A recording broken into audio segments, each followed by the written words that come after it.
All right, somebody asked me if I could show my collection of Zippo signs. These are all just tin signs, and the two on the top are the pretty nice ones. Going for a close. And these on this side are just like license plate size.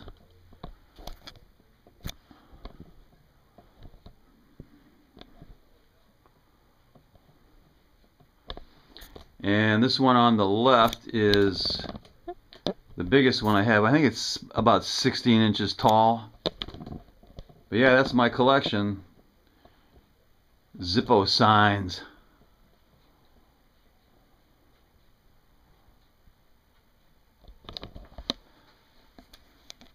Knuckle bump.